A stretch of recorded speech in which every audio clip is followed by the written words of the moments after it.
Hey everyone, and welcome to the Politically Incorrect Podcast. I'm Jim Williams.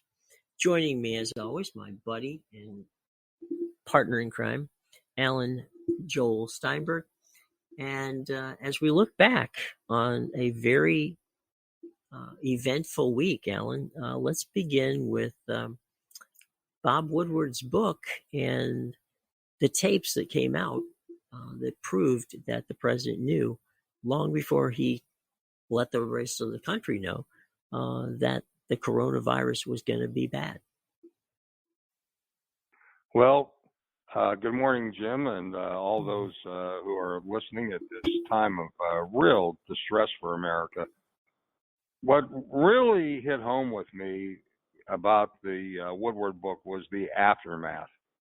Mm-hmm. When I first heard the news, I said to myself, he can't get out of this one. There's no plausible excuse for him.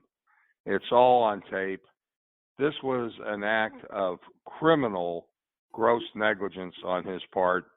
The first obligation of any leader was to bring the American public into his or her confidence, let them know as to what was going on with the pandemic. Had the public known, it could have saved perhaps in excess of 100,000 lives. I have heard doctors on TV since then say that. But he didn't do that. The definition of treason in the Constitution is helping your enemy in a time of war. So in a constitutional sense, this was not an act of treason. But in the normal day-to-day colloquial sense, this was an act of treason. It was an act of deliberate refusal to comply with your oath of office, refusal to fulfill your responsibilities as a leader to the American public. It was the most dastardly act I have ever seen a president commit. And I thought that the public would see it that way. But what we find in the Trump movement is a movement of such white grievance anger that the man can do almost anything. What we see in today's Republican Party is a disgrace. This is why I've left the party, where there is total fear of these senators and these members of the House of Representatives to fulfill their responsibilities, to say that the emperor wears no clothes, and to say that this was a despicable act of breach of his oath of office. I have yet to hear one. And I've yet to hear any member of the Senate, any member of the House of Representatives say anything critical about the despicable act of this president. And I'm curious as to what the reaction will be in the polls. I'm starting to see this election. I think Trump will lose. I pray to the Lord that he loses. Otherwise, you're going to need to put me in a straitjacket because I'm just not we'll be in Australia at that point, so I don't think we have to worry about it. Well, I hear you, but in any event, I think I'll use a George Wallace phrase. There's more of us than there are of them. Last time Trump lost the popular vote, I think his popularity has gone down by enough to make a difference in the electoral vote. I think it was very well put by Steve Kornacki, as I said on the last show, that if if Biden gets the popular vote advantage by more than 5%. It will be impossible to Trump to win in the Electoral College. But it terrifies me that this race should even be close. This was just a horrific response by his backers, by the Republican Party, and I don't know what to make of it. Today, as we're recording this is the anniversary of 9/11. After 9/11, I had a lot of hope for the future of this country because of the way the American public came together. Today, I'm frightened to death. Well, part of that, too, in the early days, is the fact that the president who blames this virus, actually calling it the China virus, it was President Xi who reached out and said, look, this is bad. You need to know that. And it was the World Health Organization who, he's threatened to pull out of because they hid stuff, who actually, again, was in touch with his advisors telling them this is bad. you need to be aware. And the one other part to this, which people, I don't know if they know it or didn't know it, or they choose not to want to remember it, but when President Trump took office, there obviously during transition times,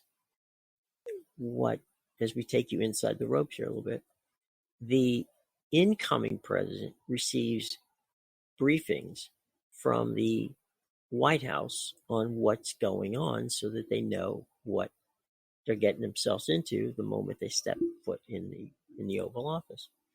And one of the dossiers that was left there was how the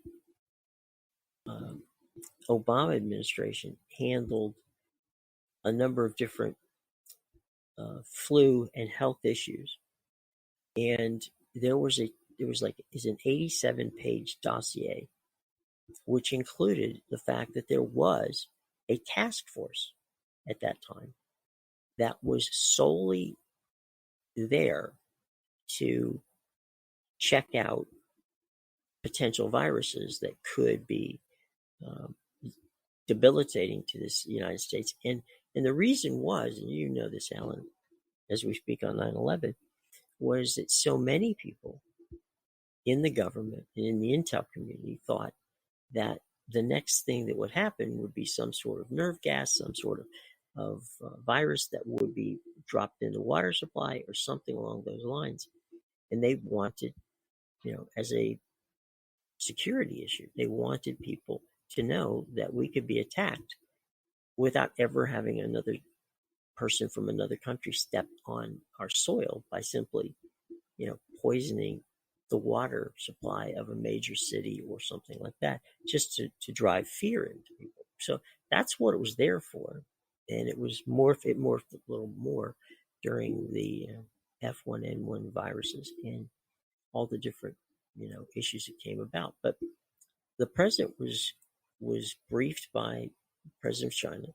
His team was briefed by the World Health Organization, and he had a document, a roadmap, if you will, of how to get yourself through the pandemic. Now, you should know, in the first couple months of his administration, that dossier went out the door, and the funding from DHS that went to it was reassigned someplace else. So the task force, for all intents and purposes, was dismantled.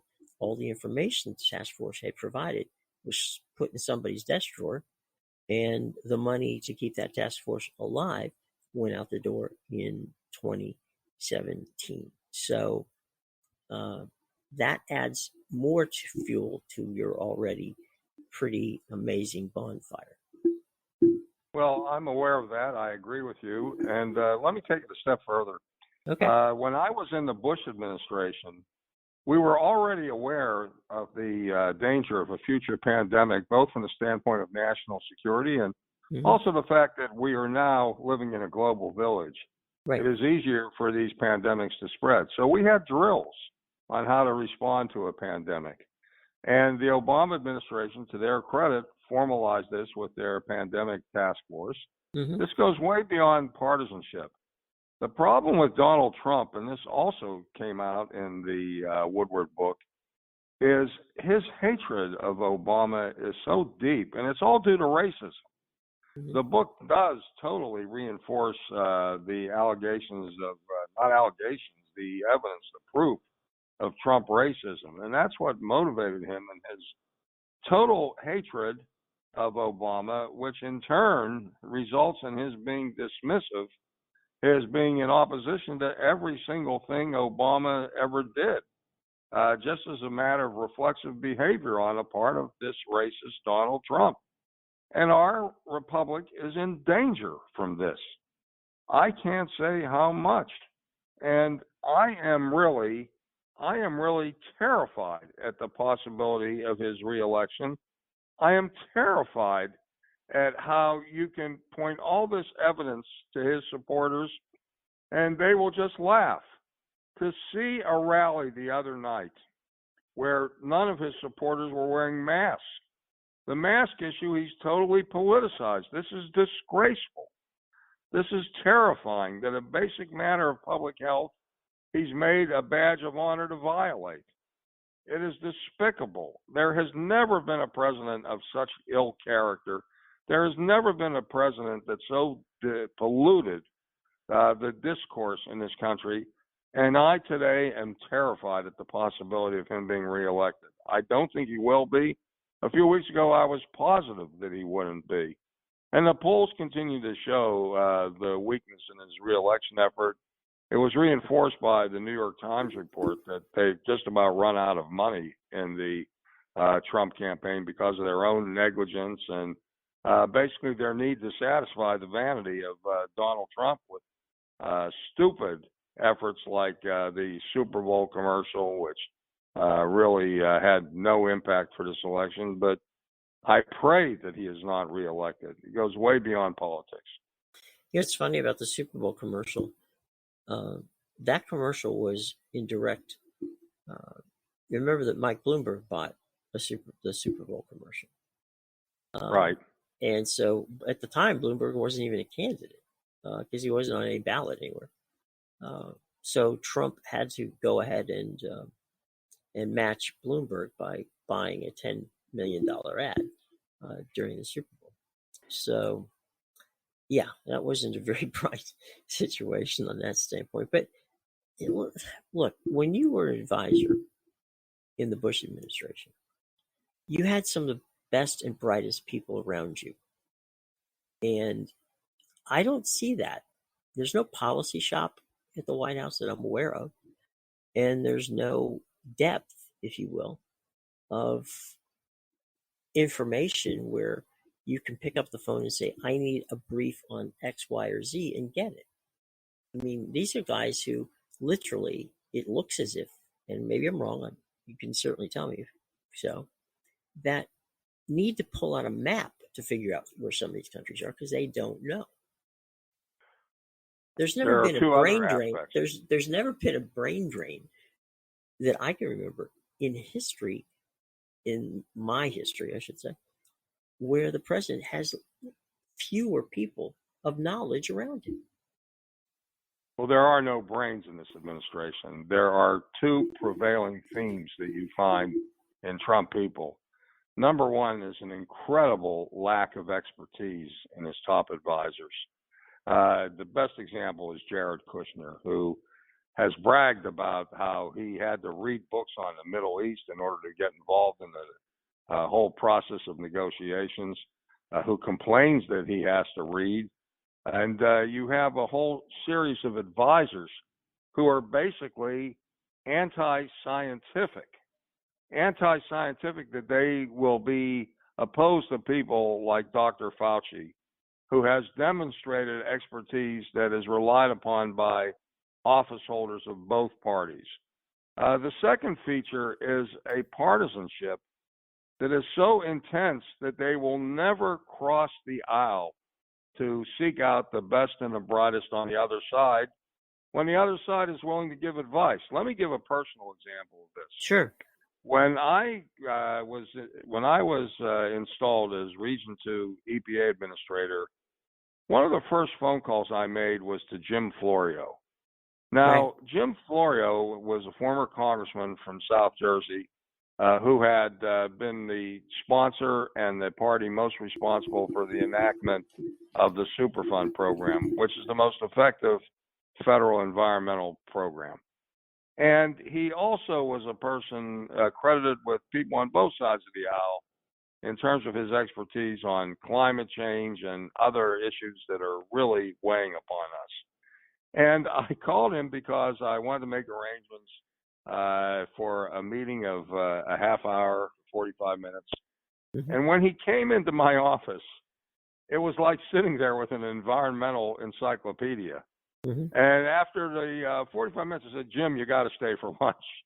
Right. I said, now, let me tell you what was remarkable about this. No political figure in New Jersey had been more involved in anti-Florio efforts than I. Mm-hmm. When he was running for governor in 1981, I was very involved in the Tom King for governor campaign. Right. I was involved in Tom Kaine's recount effort that year. When Florio ran for re-election in 1993, I was extremely involved with Christie Todd Whitman's campaign. That's how eventually I became the head of the Meadowlands Commission. So here was a person that I had been totally adverse to. Today, Jim Florio is one of my best friends. We get together once a month. He's been calling me to complain out during the pandemic, during the COVID, we're not getting together. But both of us are being careful with our health. You know, we're both, thank God, in good health. But Florio's 83, and I just turned 70 back in November. But I benefited from that meeting because I said I want to cross the aisle to get the best expertise to guide me. And nobody in the Bush administration in any way complained about my crossing the aisle. In fact, they were supportive of it. That could never take place in this hellacious administration. If somebody crossed the aisle and telephoned somebody for expertise that Donald Trump didn't approve of, particularly if it was a black person, that person would be out of a job. It is disgraceful, the degree of partisanship that precludes the members of this administration from getting the advice of the best and the brightest. Well, again, to your point, back in the 90s when I covered Clinton, it was there's the famous phone call that he had with Newt Gingrich. It happened 27 minutes after he was impeached. And he made a phone call to Newt, and he goes, okay, now that that's out of the way, we need to sit down and start working on putting together a budget and putting together some key issues that need to be taken care of. So, you know, I can't possibly see in any world where a Donald Trump would be impeached by the House and then pick up the phone and call Nancy Pelosi and go, okay, that crap's out of the way. Let's move on and do something for the American people. Because he doesn't know the first rule of politics. The first rule of politics is that your opponents are your adversaries. They don't have to be your personal enemies. He understands nothing of this. He is the worst possible person to be involved in the political process. He is having just a horrific effect in terms of coming together with people on the opposite sides of the aisle and making sound policy. We're going into a period now where it looks like there will be no pandemic economic response enacted. The economy is in terrible shape. But what's incredible to me is many of the people who will suffer because of a lack of continuation of our pandemic economic response will be his supporters. But they never blame him. It is almost like the hypnotic effect you see in totalitarian countries, where the leader can just have a hypnotic effect on his followers, similar to that of Juan Perón in Argentina, similar to that of Benito Mussolini in Italy. This is terrifying. And I think that the people voting against Donald Trump see that.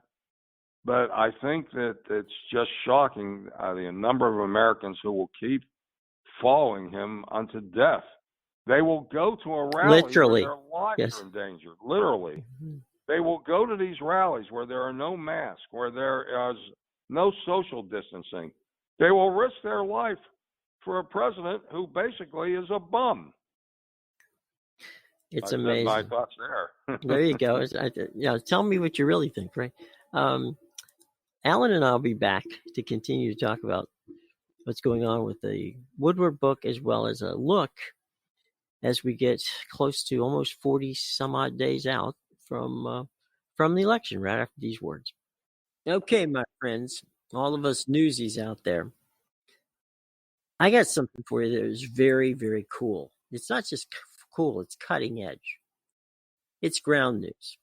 Now, the Ground News app is phenomenal for a number of reasons, but let's start with the fact that they offer you 50,000 different news outlets on one single app. So let's talk about the Woodward story. We were talking about it with Alan earlier, right? And that is about, where's it tracking from? Is what Bob Woodward wrote, and you read it in the Washington Post, or you read it in the New York Times, or you read it in the Los Angeles Times, or wherever you read it, doesn't matter. What we can find out by having ground news is we can track that story, okay? We can find out using their technology, which is just absolutely amazing. When you put it in your hand, you look at it, and you realize, is this story left-leaning or right-leaning? It shows you the bias, whether there is bias or not. And we know that sometimes even if someone is trying desperately to be straight up down the middle, there's always just a slight bit of bias one way or the other. This shows you to what degree that bias is. It shows you and allows you to track that story, okay? How's it being handled? How's it being handled by media on the left? How's it being handled by media on the right? Not only can you track that, you can also track what that story is like as it evolves around the world. All of this in your fingertips, folks. And as we get closer to the election, and we're not that far away now, with voting has started from absentee and of course also with regard to the early voting process. So it's all started.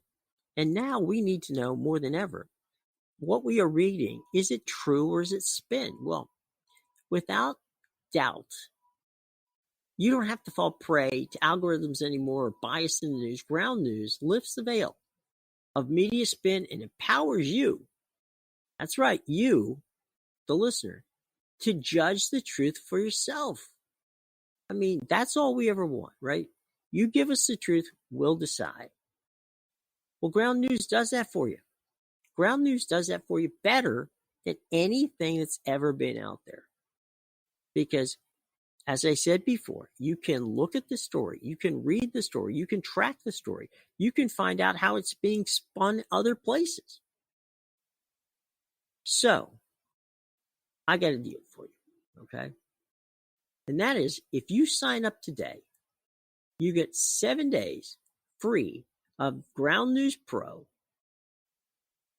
And as a listener to the Politically Incorrect podcast, you will also get a 25% off the Ground News Premium membership, which is just $2 a month, folks, which is billed yearly. All right, let me read that to you again. Sign up today, get 7 days free of Ground News Pro, and those of you who listen to this podcast, the Politically Incorrect podcast, will also get an extra 25% off Ground News Premium memberships, which is only $2 a month, billed yearly. You cannot beat that anywhere. No way, no how. So here's what I want you to do.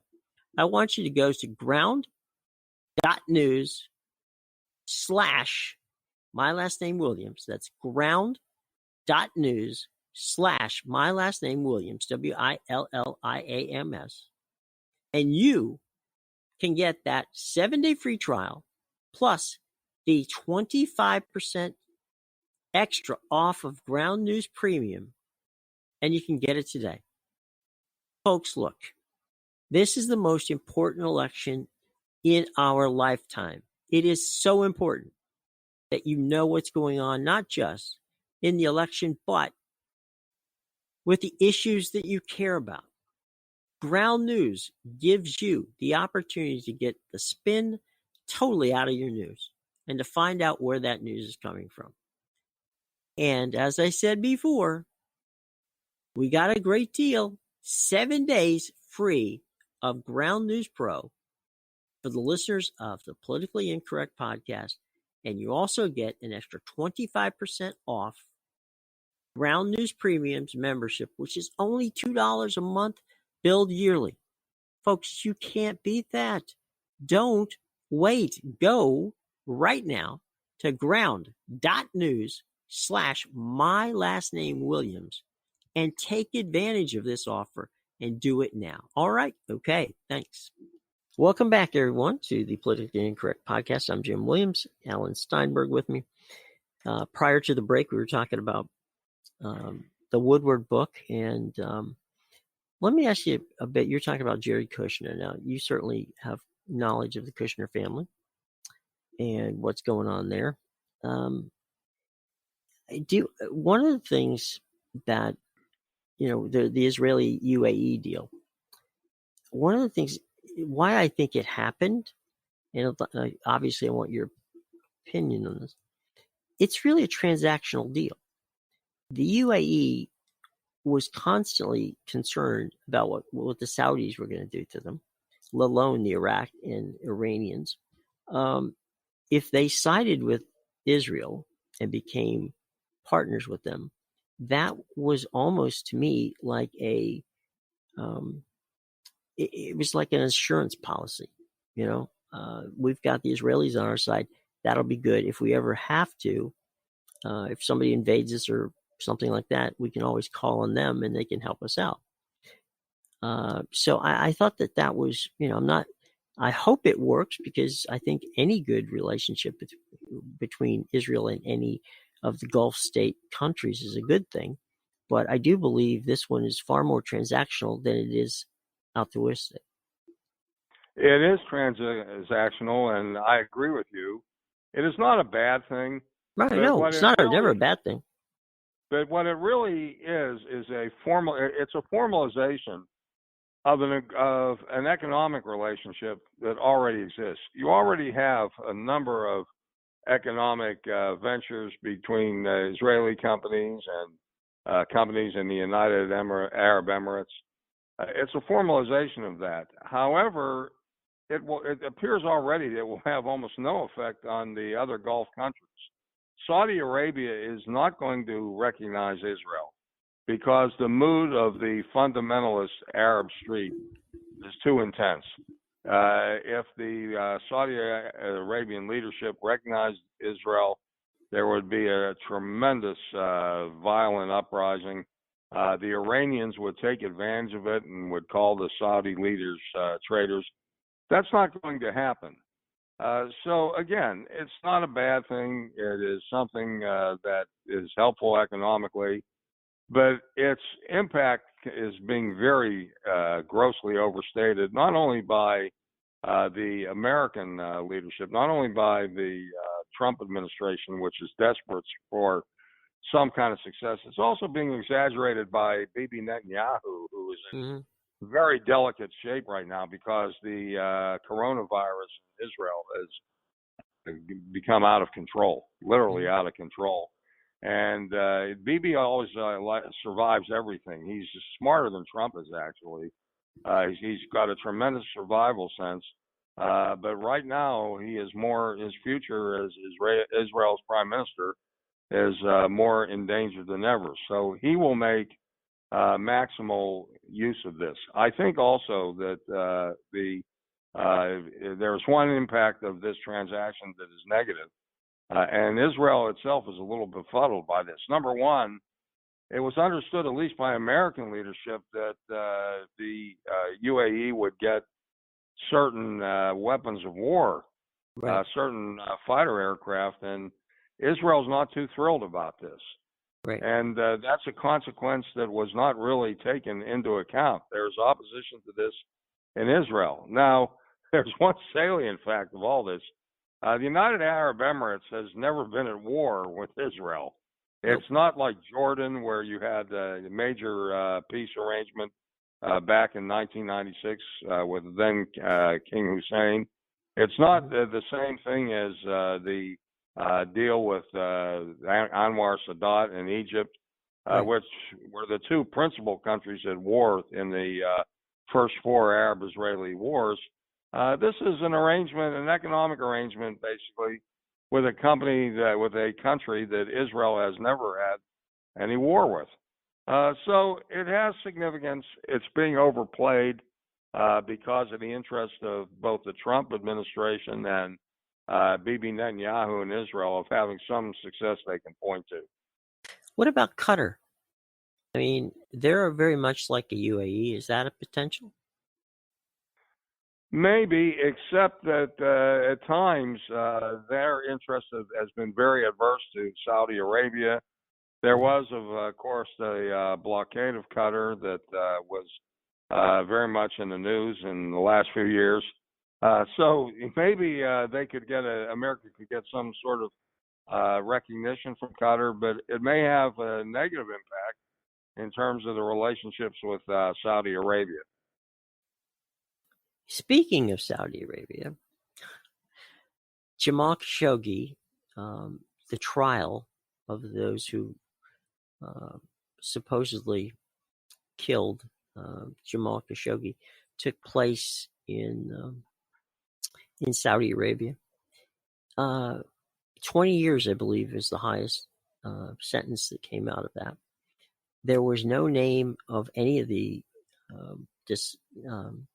any defendants in the case. There was no transcript of the trial, and there obviously was no body, nor was there any mention of where the body was.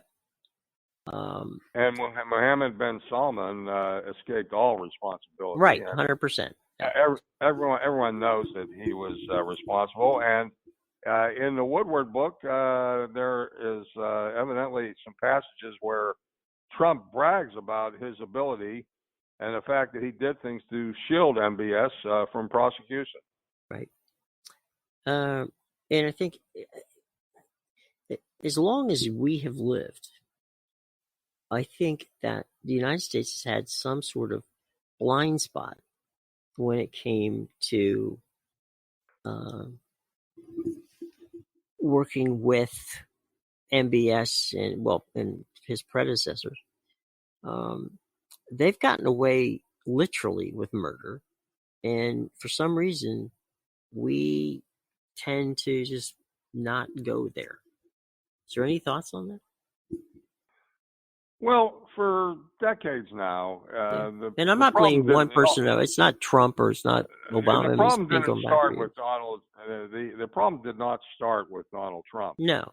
He made it worse, and Jared Kushner made it worse, but it didn't start with him.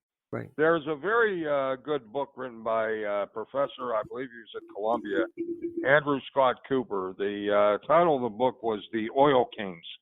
And it talks about how the Saudi relationship became a literal pillar of American foreign economic policy.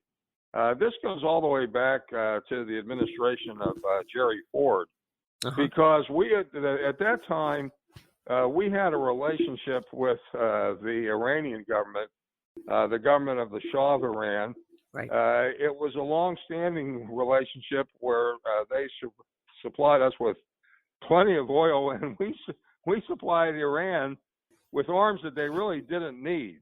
Right. But eventually, this relationship ran afoul because of certain aspects in the Iranian government.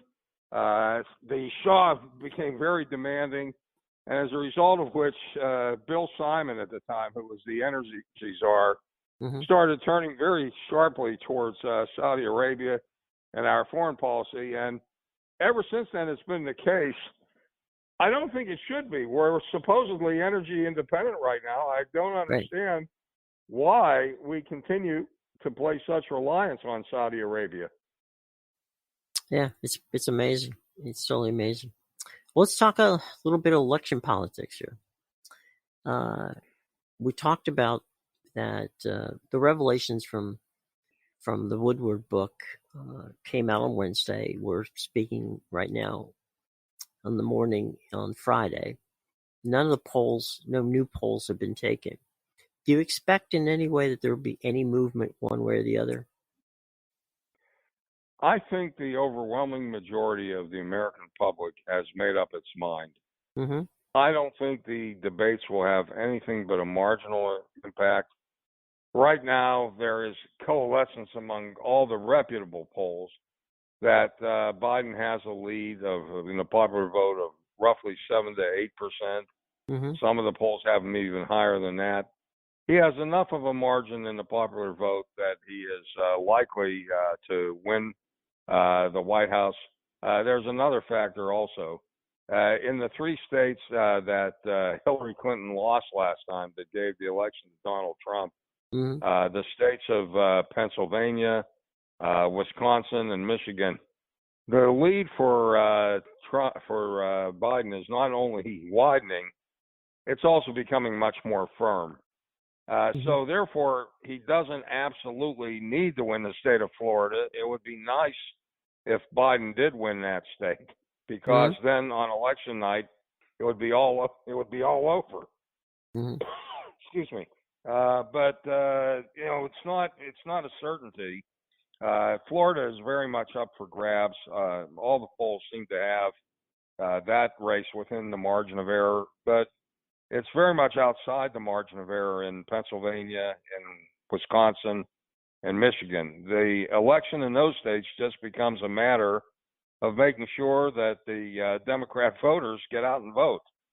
And that can't be taken for granted, because the Republican Party, because of Trump himself, they will do everything possible to suppress the African American vote. They've done this in Wisconsin, where the number of available polling places for African American voters has been decreased overwhelmingly. During the COVID, the African American community has been disproportionately impacted, so they have to wait in very long lines. I recall for the primary that in white precincts, the average waiting time was about 6 minutes. In the black community, it was around an hour. So the Democrats will have to do their job, get their voters out to the polls. The good news is, I have never seen an election in which the African American community was more motivated to vote. Trump made a big show out of trying to say that he wasn't a racist, that he had African American support.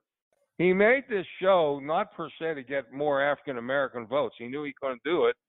He did it to try to persuade undecided white suburbanites who are not bigoted, who are not racist, that he was acceptably tolerant. I don't think he succeeded in that. No, I think that was a miss.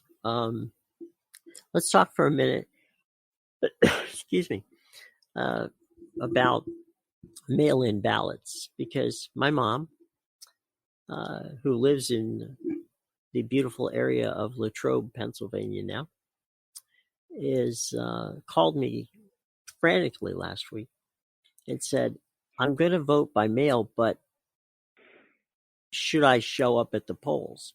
And I told her under no circumstances should she go to the polls. If she was a Donald Trump voter, he would have told her, yes, mail in your ballot, and yes, show up at the polls, try to vote twice. He would have told your mother to commit a felony. No, that's the state of life there. That's true. That is true. But I think part of the problem of why this is going to be more than just a couple of days before we know who wins is the state of Pennsylvania and a number of other states do not count the mail-in ballots until they've counted the ballots of those who showed up and voted.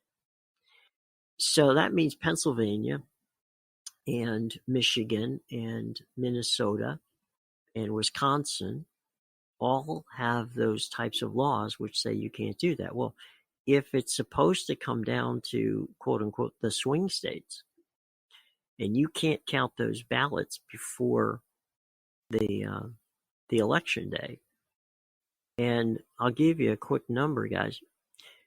In 2016, in the state of North Carolina, there were requests for 37,000 and change votes.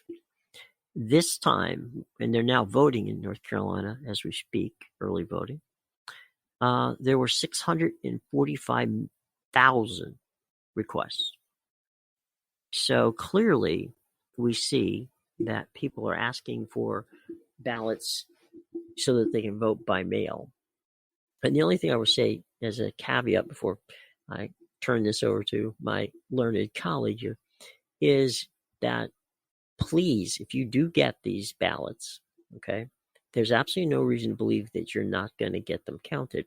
Here's what you have to do, though. You have got to read, and I mean seriously read, every last bit of information about how this ballot needs to be properly prepared. Okay? Please read everything, because one mistake and that ballot won't be counted. Now, please pay attention to wherever you're listening to us, whatever state it is. If you get an absentee ballot or you get a vote by mail ballot, that's wonderful. But you need to pay attention to every last detail that they ask you before you put that thing in the mail and send it, or put it in a Dropbox, or however you get it to your election officials. So, a PSA on my part. Alan, it's up to you, buddy. Well, I am totally in agreement with you, and I have to give a special compliment to Phil Murphy, the governor of New Jersey, because what he came up with was a universal vote by mail system. It's very easy to cast your ballot by mail. It's not difficult. It's not complicated. And it's all explained in very comprehensible language on the ballot itself. There are two envelopes. The one contains another envelope within, and you sign the one envelope, and nobody can tell how you voted. And it's very well policed. It's very well organized. The problem is, in other states, they don't really have a universal vote by mail. For example, in New York, my son was complaining to me about how he and his wife want to vote by mail, and they have to go through the absentee ballot system, and that is a little more complicated. I think vote by mail is a good thing. I think that it encourages a much larger vote. It's of particular benefit to the African American community, where people are in what they call essential jobs. They find it's not that easy to get off work. They have utilized the vote by mail system to a very salutary effect. And I think, for example, you mentioned North Carolina. I think vote by mail is going to give the Democrats a good opportunity with an increased African American vote to win that state. But nevertheless, you have to check, as you indicated in the Jim Williams public service announcement, check your ballot to make sure that it is properly completed. You brought up the state of North Carolina. In North Carolina, they do count ballots ahead of time. So by the time, the 3rd of November rolls around, North Carolina will have counted their absentee ballots or their mail-in ballots. In the state of Maryland, by the way, you do have to request an absentee ballot. And it's really, again, it's not hard. It's just, you must pay attention. I was online the other day making the request, just to give you a what's up situation. And when I entered my address, there is for instance, let's say you live at 7 Diamond Crest, Court. Okay. If you do, you have to put 7 because they want to know the street number. Then they want to know the street name. And then they want to know if you live in a condominium or an apartment, that it's an apartment. And under that, they need the number. Okay. So the first time I went through it, and I've done this a number of times because I vote by mail, largely because I work on that day. So it makes it a little more difficult. But anyway, back to it. I actually, when I first, just as I was about, they give you the listings of everything you put down so that you can get this ballot.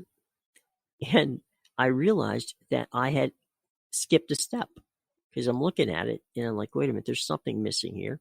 I looked at it. I realized what I had done. I went back, I fixed it, and then I sent it on. So my point being this, even the smallest thing, like the road or the street or whatever it is that you live on, if it's not properly put into the system, you won't get a ballot. So no, I understand that. Be very careful. Absolutely correct. And, that's all you have to do. If you're careful and you pay attention, there's no reason to believe that your ballot's not going to get counted. So 100%. There's your public service announcement. Go out and do it. Let's talk a bit for a moment about the upcoming debates. We won't waste a lot of time on this, but I keep getting from my friends on the right that, well, my God, Donald Trump did such a great job in the debates in the Republican presidential nomination debates that he just won every one of them. And they're terrified that he's going to, the Democrats are terrified that Joe Biden's going to do something that's not going to, it's going to end up being a some sort of flip. I got to say, Trump, during the Republican nominating process, basically was a Borscht Belt comic. I mean, he let the other guys in a circular firing squad shoot at each other, and then he would drop a one-liner here or drop a one-liner there, whether it was low energy Jeb or little Marco or whatever it was. He would throw these little barbs in there, and that would be what everybody remembered. He lost every debate to Hillary Clinton, all three of them, and we're talking about multiple polls, not just one poll, in the fall of 2016. And Hillary Clinton lost the election not because of the debates, because 12 days out from the actual election is the day that Jim Comey was the person who dropped, supposedly, the bombshell, the October surprise, that Anthony Weiner and Huma Abedin, Huma, of course, was Hillary Clinton's right-hand person, and Anthony Weiner, her husband, had shared a computer, which there were supposedly 13,000 new additional emails which had never been found before. Well, we find out 3 days later that those were actually just copies of emails that the Justice Department had already seen, but by that time the damage had been done. So I don't, remember when George W. Bush, your former boss, was debating Al Gore, and everybody was terrified that George W. wouldn't do well. Well, if the bar is so low, and George W. Bush was not a fool, he sat back, he let Gore talk, and then he brought it out, and a lot of people looked at him and said, you know what, he's a nice looking, he's a nice guy. He looks like somebody you wouldn't mind having a beer with, or an iced tea or something, and just sitting down and talking. He came across as that kind of a guy. And I think that way too much emphasis is being placed on the debates because, first of all, they're not really debates, and second of all,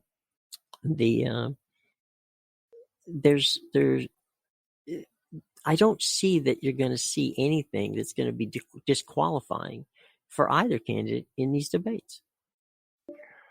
Debates are a matter of style.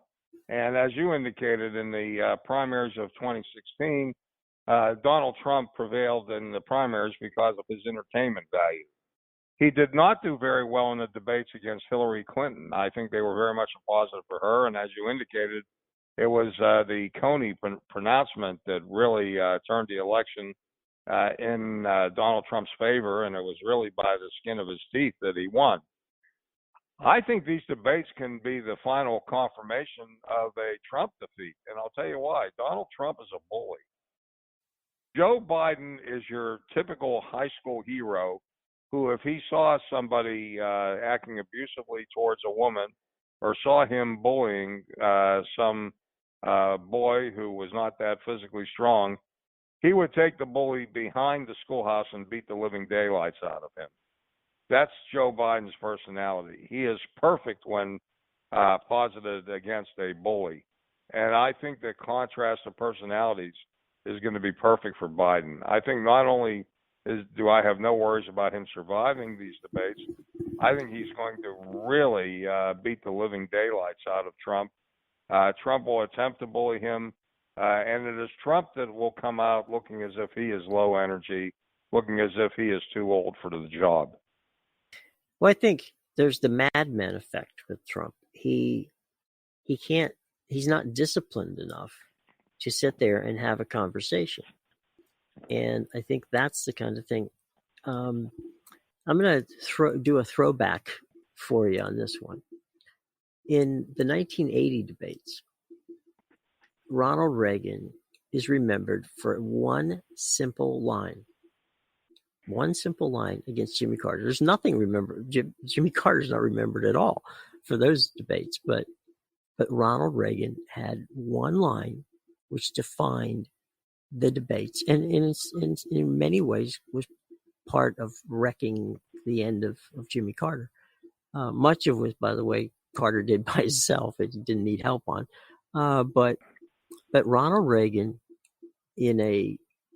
when Carter was going off on Reagan's inability to understand foreign policy, Reagan just simply looked up and hit him with the line, "There you go again."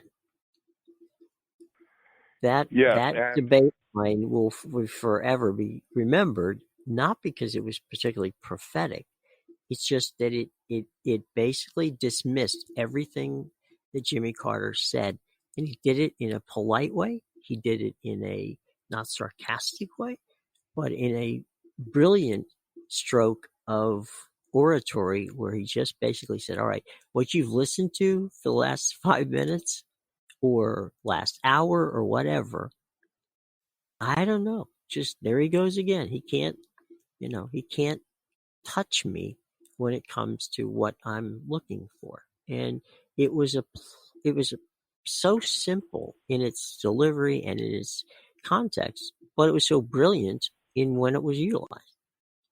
Well, there are two factors to that debate. Number one, when he said, "There you go again," in that voice, it was in the context of Carter trying to play up these fears that Reagan was going to abolish or minimize Social Security. Right. And by using that line, Reagan totally punctured that balloon of Carter's. But the second thing was, at the end of that debate, he reduced it to a very simple choice when he said, "Are you better off than you were 4 years ago?" He made the choice so simple. Mm-hmm. And the overwhelming majority of Americans were not better off. Mm-hmm. So Reagan was a master communicator. Mm-hmm. And that debate did have a decisive impact. Carter was on the losing end of that election going into it. Mm-hmm. But the public was not just assured that Reagan was up to the job. And that debate persuaded the public that Reagan was up to the job. Mm-hmm. He won by a landslide. The 1988 debates, more or less, it didn't decide the election, but it confirmed the result when Michael Dukakis was asked a question as to how he would react if his wife was raped, whether he would want to see the death penalty. And he reacted in a way, and there's no doubt that Michael Dukakis loved his wife, mm-hmm. but he reacted in such a cold way that listeners saw this and they were turned off. They said, this guy doesn't have much of a human streak within him. So debates are a show, but I think the advantages here are all going to be with Joe Biden.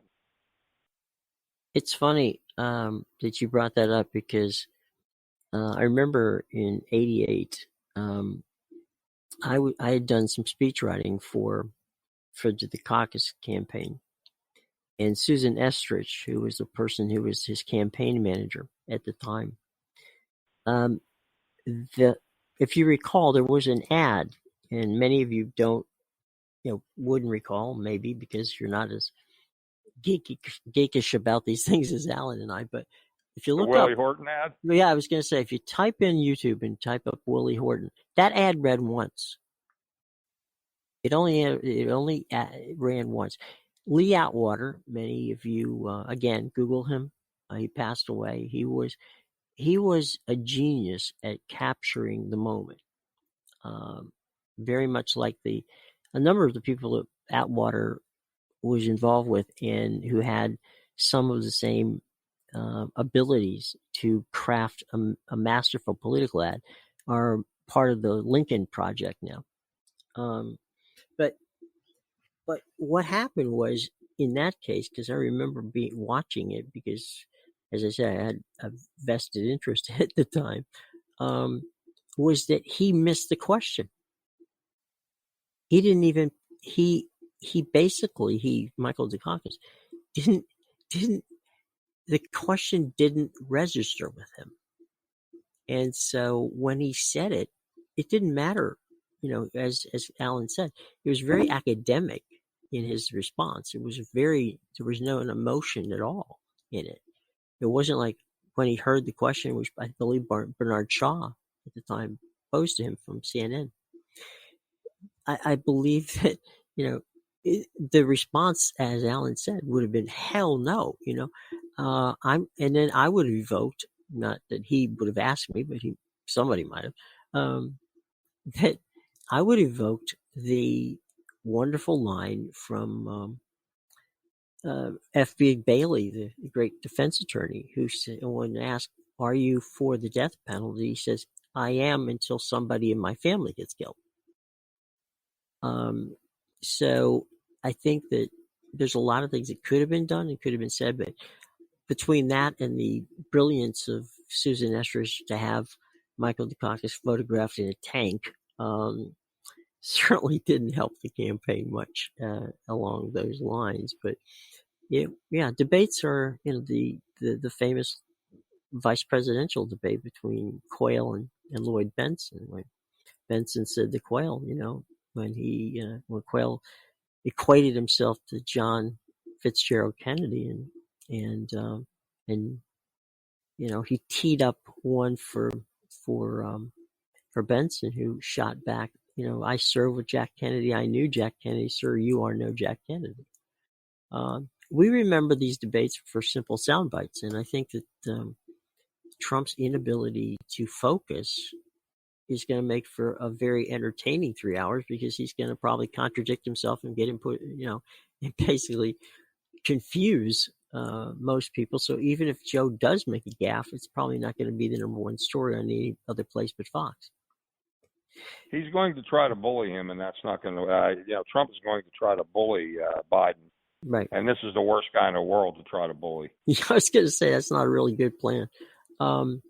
Real quick, let's kind of put a bow on this one. But what happens, regardless one way or the other, whether Trump wins in this cycle or loses in this cycle? Where's the Republican Party? I mean, I'm confused. I see Trump as leaving and going and starting his own network and attempting to continue to be a kingmaker. Where does that leave the Alan Steinbergs and the other centrist right Republicans? Is there the potential of a third party? Because there are some Democrats who are not keen on where the party might be going in the future and to the left. But do you think we're closer to getting to a third party than we've ever been before? A third party is a very difficult endeavor, because you have to do it almost simultaneously in 50 states. Right. I'll give you my perspective personally, because I Sure. think others share this perspective. I left the Republican Party because it had become too polluted with racism, which Donald Trump really brought out and confirmed. The Republican Party has become a profit center for racism in two respects. Number one is the voter suppression that goes on in states like North Carolina and Georgia. The voter suppression is viewed by Republicans in these states as the suppression of the right of African Americans to vote. It's viewed as essential to Republican hopes of retaining these states. So that's number one, the racism of voter suppression. And number two is the fact of the matter of police brutality, racist police brutality, which still is it's much less accepted by suburbanite white voters. That's been the healthy development that we see confirmed in the polls. That's why the law and order message of Trump has been failing very badly. You have a white voting public that is much less tolerant of racist police brutality. They don't want to see violence in the street, don't get me wrong, but they will not overlook the fact that race relations are at the core of these urban disturbances, and they want the president to be a positive for race relations. And when it comes to race relations, everyone prefers Joe Biden to Donald Trump. However, the Republican Party profits from police brutality because the various police unions tend to endorse the Republican candidate because they know the Republican Party will protect their members, even the bad apples. So with racism on those two fronts, I found that regardless of the fact that I'm a center-right person, I don't buy into Democrat Party economics, and I don't buy into the extreme socialist fringe of the Democratic Party, I had to leave the Republican Party. People like me have a crying need for a new center-right party, but it's not going to be that easy. That's why I think the Democrats are going to be in control for a long time. This just in, and we'll get a quick response to it because it is breaking news. The Wisconsin Supreme Court has temporarily blocked the absentee ballots from being mailed by those who have them a week before the actual filing deadline, which would be, of course, November 3rd. Very bad development. Very negative development for Joe Biden. And I'm not optimistic as to what will happen in the U.S. Supreme Court, given the current membership of that court. Although I'm hopeful in this regard. I think that Justice Roberts has proven to be a person who acts on principle, who acts on precedent, and the hope is that he will rule on behalf of those who want to guarantee the right to vote by mail and the right to vote by absentee ballot. One real quick thing, just again, inside politics for you. The Wisconsin Supreme Court is not the United Supreme Court. Okay, it is those judges are appointed by the governors. Okay, so yes, but it's a decision of the highest court in the state, and those decisions are usually appealable to the U.S. Supreme Court. Absolutely. My only point, and I apologize for not making it better, was that it's not, as you say, it's the highest court in the state, and you have to abide by it. It's a law, and you have to abide by it. But it's not like the U.S. District Court that covers Wisconsin or beyond. But it's going to be it's yet another point which you brought up earlier about suppression, voter suppression. A low turnout helps President Trump. A high turnout likely doesn't. And so the Wisconsin House of Delegates has been Republican for a while now, and they've got a Democratic governor, and they fought tooth and nail to get the Wisconsin primary pulled off in the midst of a pandemic, even when it wasn't a good thing to do, and people in Wisconsin stayed out in the rain and with the pandemic situation for hours just to vote. And it backfired on the Republicans in this regard because they had wanted to have appoint a new justice to the Supreme Court, and the person that they wanted lost direly to a more liberal justice that was voted in despite every attempt they made to suppress the vote on election day. That's what makes me optimistic for the Biden campaign. But nevertheless, I expect this decision to be appealed in very short order. Sure. No question. Any final thoughts before we get started here on the weekend? By the way, up on both New Jersey Insider New Jersey, let me get this straight, InsiderNewJersey.com, and also on NewsTalkFlorida.com are Alan's most recent columns. And by all means, read them. They're going to be linked in the show box below, so you have no excuse not to. And what you'll get when you link to it is you'll see all the columns he's written, both for Insider New Jersey and, of course, for News Talk Florida. So you get a twofer. All right, just check it out in the show box below. All right. So, Alan. Well, thank you, Jim. No problem. Final thoughts and also your social media. Well, my social media, my email address is asteinberg613@gmail.com. My Twitter is @asteinberg613 under Alan Steinberg. And I would encourage you to continue to follow the election closely, but also a concern I have. Last night, the NFL opened its season. I was distressed by what I thought was a racist reaction by the fans to the moments of unity that the players, black and white, were trying to express. I don't think this would happen in an NBA game where you have many more African American attendees, but it was distressing for me to watch this. I did see that, and I thought it's, there's, what was there, like 17,000, 18,000 people at Arrowhead. Just so you know, as you guys listen to this, this, of course, as everybody knows who's a football fan, is opening weekend for the NFL. There's only going to be 6 cities where there will be attendance. And the rest of the National Football League games will be played in front of empty stands, at least for the first 2 games of the season. Then they're going to reevaluate. So,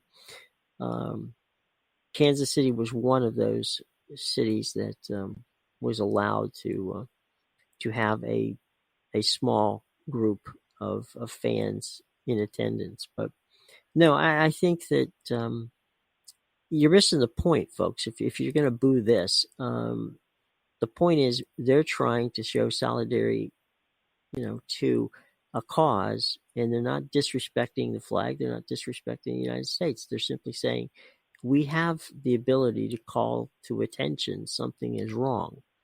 And that's what happens when you become famous, yes, and you become an athlete, yes, because frankly, they're entertaining you. And that's lovely. We all love to watch football, but at the end of the day, pay attention to what's played on the field and quit paying attention to what's played on the sidelines. Understand why they're doing it, and if you support it, God love you. If you don't support it, that's your right as well. But don't stand up and boo at them, because it's not, you're booing white guys as much as you're booing black guys. Very well stated. All right, my friend. That about does it for this edition of the Politically Incorrect Podcast. Always a great pleasure to have my buddy Alan Steinberg with me, serving as wingman and the arbiter of good taste. We'll be back with some final thoughts of the Politically Incorrect Podcast right after this. Okay, my friends, all of us newsies out there, I got something for you that is very, very cool. It's not just cool, it's cutting edge. It's Ground News. Now, the Ground News app is phenomenal for a number of reasons, but let's start with the fact that they offer you 50,000 different news outlets on one single app. So let's talk about the Woodward story. We were talking about it with Alan earlier, right? And that is about, where's it tracking from? Is what Bob Woodward wrote, and you read it in the Washington Post, or you read it in the New York Times, or you read it in the Los Angeles Times, or wherever you read it, doesn't matter. What we can find out by having Ground News is we can track that story, okay? We can find out using their technology, which is just absolutely amazing. When you put it in your hand and you look at it and you realize, is this story left-leaning or right-leaning? It shows you the bias, whether there is bias or not. And we know that sometimes even if someone is trying desperately to be straight up down the middle, there's always just a slight bit of bias one way or the other. This shows you to what degree that bias is. It shows you and allows you to track that story, okay? How's it being handled? How's it being handled by media on the left? How's it being handled by media on the right? Not only can you track that, you can also track what that story is like as it evolves around the world. All of this in your fingertips, folks. And as we get closer to the election, and we're not that far away now with, voting has started from absentee and of course, also with regard to the early voting process. So it's all started. And now we need to know more than ever, what we are reading, is it true or is it spin? Well, without doubt, you don't have to fall prey to algorithms anymore or bias in the news. Ground news lifts the veil of media spin and empowers you. That's right, you, the listener, to judge the truth for yourself. I mean, that's all we ever want, right? You give us the truth, we'll decide. Well, ground news does that for you. Ground news does that for you better than anything that's ever been out there. Because, as I said before, you can look at the story, you can read the story, you can track the story, you can find out how it's being spun other places. So, I got a deal for you, okay? And that is, if you sign up today, you get 7 days free of Ground News Pro. And as a listener to the Politically Incorrect podcast, you will also get a 25% off the Ground News Premium membership, which is just $2 a month, folks, which is billed yearly. All right, let me read that to you again. Sign up today, get 7 days free of Ground News Pro, and those of you who listen to this podcast, the Politically Incorrect podcast, will also get an extra 25% off Ground News Premium memberships, which is only $2 a month, billed yearly. You cannot beat that anywhere. No way, no how. So here's what I want you to do. I want you to go to ground.news/my last name Williams. That's ground.news/my last name Williams, WILLIAMS. And you can get that 7-day free trial plus the 25% extra off of Ground News Premium, and you can get it today. Folks, look, this is the most important election in our lifetime. It is so important that you know what's going on, not just in the election, but with the issues that you care about. Ground News gives you the opportunity to get the spin totally out of your news and to find out where that news is coming from. And as I said before, we got a great deal. 7 days free of Ground News Pro for the listeners of the Politically Incorrect podcast. And you also get an extra 25% off Ground News Premium's membership, which is only $2 a month, billed yearly. Folks, you can't beat that. Don't wait. Go right now to ground.news/my last name Williams and take advantage of this offer and do it now. All right? Okay, thanks. Welcome back, everybody. Now, if you're not one of the over 35,000 people who've taken the opportunity to sign up for the podcast, well, first of all, shame on you. Second of all, we make it simple. It's free. All you have to do is go to the Apple Podcast Store, the Google Podcast Store. You can find us at Spreaker, Stitcher, Spotify, as well as TuneIn Radio, iHeartRadio, and YouTube, to name a few. Now, if you can't seem to find us that way, we'll make it even easier.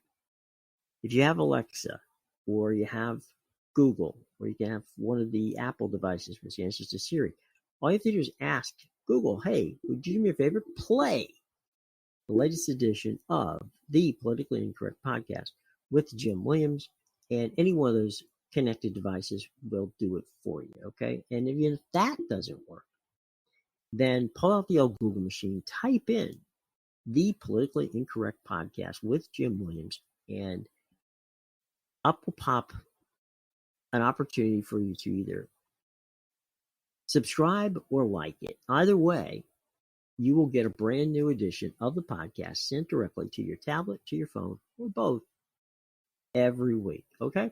We make it simple. Please go out there and do that for us today, all right? Special thanks to our good friend, Alan Steinberg, for joining us. Folks, as I said before, this is an important election. Pay attention.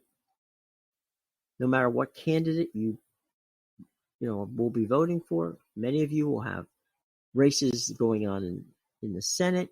Again, very important to pay attention to what's going on there, as well as House seats and local elections. So, look, get your ballots. If you're going to do it by mail, get your ballots as early as possible. Read them. Make sure that you go over them word by word and make certain that you do everything that they're asking you to do. Fill it out. Send it in as soon as possible to make certain that your vote gets counted, okay? Don't listen to what people tell you about mail-in balloting. It's safe. It does work. You just have to pay attention to make certain that you fulfill the requirements that each state has. And there's plenty of opportunity to check that out either via the web or going through the elections office. All of them will explain it to you in detail. So don't make certain that when you find out about this, when the ballot comes to you, that you are getting the right information from a state website, not from some third-party website. Make sure it's from the state website and that you fill it out in detail. Okay? All right. And it will be counted. So do that if you're going to vote by mail. Do it sooner as opposed to later. The quicker you get that ballot in, the better chance you have of it being counted and counted quickly. All right?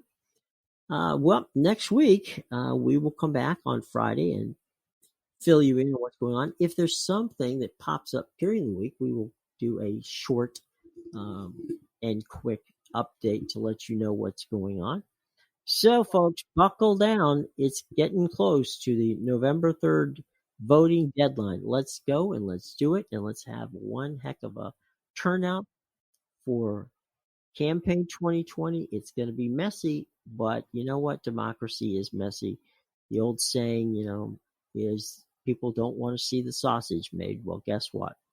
This time it's going to be made right in the front window so everybody sees it. But again, it's democracy, and hopefully I have strong convictions that we're going to come out of this fine. All right? Until next time, I'm Jim Williams for my buddy Alan Steinberg saying so long. We'll see you next time right here on the Politically Incorrect Podcast. Take care now.